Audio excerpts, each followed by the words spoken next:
Te damos la bienvenida a un nuevo audio de la hora silenciosa de Palabra de Vida, donde líderes alrededor del mundo compartirán con nosotros. El día de hoy escuchamos a... Hola, un placer saludarles. Soy Nicolás Fernández Paz, te estoy hablando desde San Miguel del Monte, en Argentina. Actualmente estoy sirviendo en el Ministerio de Palabra de Vida aquí en el Instituto Bíblico. Y hoy consideraremos juntos el pasaje que nos toca, que es 1 Pedro capítulo 1, versículos 17 al 25. Ahora, antes de leer y meditar en estos versículos, seguramente sabés y has visto que cada familia tiene ciertos hábitos o costumbres. Quizás en tu familia tienen ciertas tradiciones. Por ejemplo, aquí es muy común juntarse los domingos a comer, juntarse toda la familia el domingo. Bueno, en Argentina, si podemos, nos gusta comer un rico asado.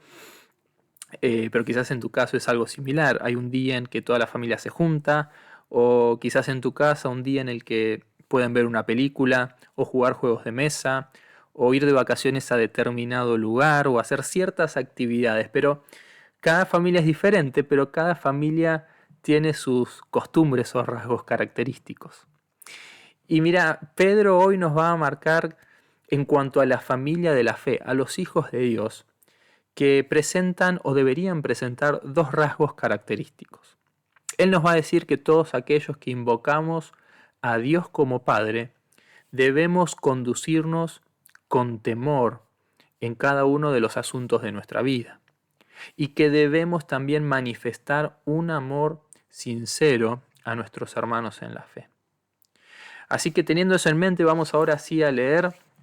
Vamos a leer 1 Pedro capítulo 1, versículo 17, dice así: Y si invocáis por Padre aquel que sin acepción de personas juzga según la obra de cada uno, conducíos en temor todo el tiempo de vuestra peregrinación, sabiendo que fuisteis rescatados de vuestra vana manera de vivir, la cual recibisteis de vuestros padres, no con cosas corruptibles como oro o plata, sino con la sangre preciosa de Cristo, como de un cordero sin mancha y sin contaminación, ya destinado desde antes de la fundación del mundo, pero manifestado en los postreros tiempos por amor de vosotros, mediante el cual creéis en Dios, quien le resucitó de los muertos y le ha dado gloria para que vuestra fe y esperanza sean en Dios. Así que comienza de esta manera, diciendo: y si invocáis por Padre. Comienza ahí con una unión, con esta palabra que es un y, lo cual nos muestra que hay una conexión. Lo que está hablando ahora está unido al pensamiento anterior. Y anteriormente Pedro nos estaba presentando a Dios como un Dios santo, y que por ende nosotros también debemos ser santos en toda nuestra manera de vivir. Y aquí nos va a decir entonces que ser conscientes del carácter santo de Dios, a quien yo me dirijo además como mi Padre, debe llevarme a conducirme en temor en todas las áreas de mi vida, durante todo el tiempo de mi vida, durante todo el tiempo de mi peregrinación. Esto abarca toda nuestra vida. Ahora, quizás cuando nosotros hablamos de temor, solemos asociarlo con algo malo o negativo. Pero el miedo o el temor es una emoción que en su correcta medida tiene una función importante de protección. El miedo o el temor puede protegernos de potenciales peligros para nuestra vida. Una persona sin ningún tipo de temor es alguien que no tiene ninguna señal de alarma en su vida. Entonces podemos ver el temor en cuanto a no querer ofender a Dios, el temor de no hacer nada que vaya en contra de lo que Dios es. Y el temor de Dios nos llevará a vivir en la voluntad de Dios y alejados del pecado.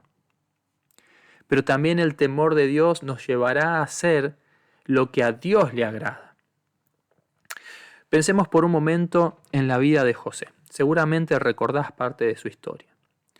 Pero José, allí en Génesis, en el relato, siendo ya esclavo en Egipto, la mujer de su amo, de Potifar, lo tentaba y se insinuaba para dormir con él. Y dice que hacía esto cada día. Pero José tomó una decisión. Él rehusó ceder ante esta incitación. Y su respuesta fue: ¿cómo podría pecar contra Dios? ¿Cómo podría hacer yo este grande mal y pecar contra Dios? ¿Ves? José se condujo en temor todo el tiempo de su peregrinación, aun cuando era un esclavo, aun cuando él tenía un amo por encima de él, aun cuando nadie más le veía en esa situación. Así que ser conscientes de la presencia de Dios y que mi Padre Celestial es un Dios santo debe llevarme a vivir en temor de Dios. Pero también Pedro nos va a marcar una manera en la que nos conducimos en temor. Porque él dice después: sabiendo que fuisteis rescatados con la sangre preciosa de Cristo. Nos conducimos en temor cuando somos conscientes del precio, del costo que tuvo nuestra salvación. El Hijo de Dios, el Verbo eterno, preexistente, omnipotente, santo, llegó a ser hombre para morir y derramar su sangre preciosa en la cruz por amor a nosotros. En los versículos anteriores, Pedro dijo que los profetas habían recibido esta revelación de los padecimientos que iba a tener Cristo. Pero hubo un momento en el que el Señor se hizo hombre y llevó a la práctica, materializó estas profecías. Y murió en el lugar de los pecadores, derramando su sangre. Debemos ser conscientes del gran costo que tuvo nuestra salvación. Si hemos sido limpiados por la sangre preciosa de Cristo, ¿por qué volveríamos entonces a revolcarnos en la inmundicia de la cual Él nos limpió? Así que ser conscientes de la persona de Dios, de su carácter santo, pero ser conscientes también del alto costo que tuvo nuestra salvación, la limpieza de nuestros pecados, deben llevarnos a conducirnos en temor en cada área de nuestras vidas, durante toda nuestra vida. Pero luego ahí va a dar una indicación más, un rasgo distintivo de los hijos de Dios, enfocado en el amor. Luego Pedro va a decir que ese cordero que ya había sido destinado desde antes de la fundación del mundo, fue manifestado por amor. Mira, Pedro nos va a marcar lo siguiente: que toda profesión genuina de amor deberá luego ser manifestado por medio de acciones concretas.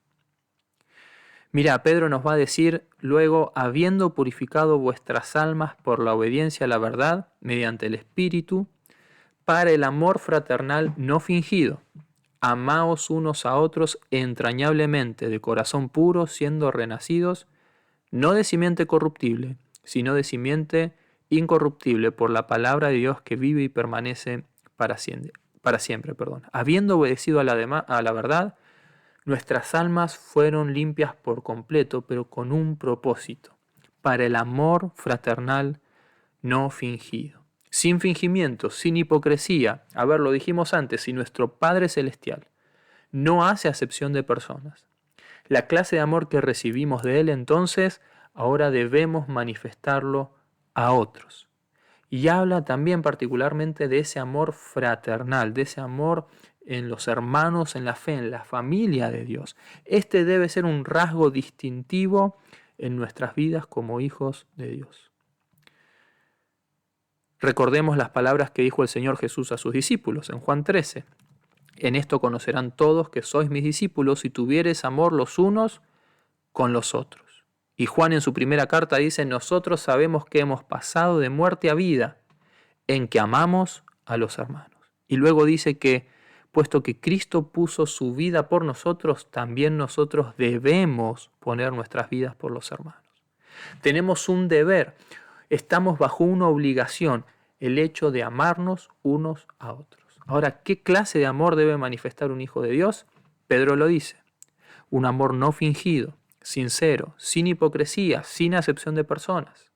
Un amor entrañable, es decir, un amor intencional, fervoroso, continuo, que no cesa y que nace de un corazón puro. Así que, mis hermanos, estas dos características deben estar presentes en un hijo de Dios. Un hijo de Dios se conduce en temor, siendo consciente de la santidad de Dios y del costo de su salvación. Pero un hijo de Dios ama a los demás, ama a sus hermanos, sin hipocresía, con un corazón puro y en sinceridad. Así que, unas preguntas para reflexionar. ¿Estamos amando de esta manera? ¿Profesamos un amor que se evidencia en acciones prácticas o solamente profesamos un amor con palabras que se las lleva el viento? ¿Es nuestro amor sin acepción de personas o nuestro amor es condicionado por interés, con favoritismo? Recuerda el gran amor de Dios y el sacrificio de Cristo. Sé consciente de Él. Puedes tomar un tiempo hoy para agradecer a Dios por Cristo y su sangre derramada. Y por último, ¿estás viviendo en el temor del Señor en todas las áreas de tu vida? ¿O hay ciertas áreas en las cuales no estás viviendo bajo el temor de Dios? Hermanos queridos, que estas meditaciones puedan ser útiles en este día para tu vida y que podamos conducirnos en temor en todas las áreas de nuestra vida, amando a los hermanos como Cristo nos amó a nosotros. Que el Señor les bendiga. Gracias por escucharnos. Recuerda que este audio no reemplaza tu tiempo a solas con Dios. Te animamos a que escribas tus aplicaciones personales. Hasta mañana.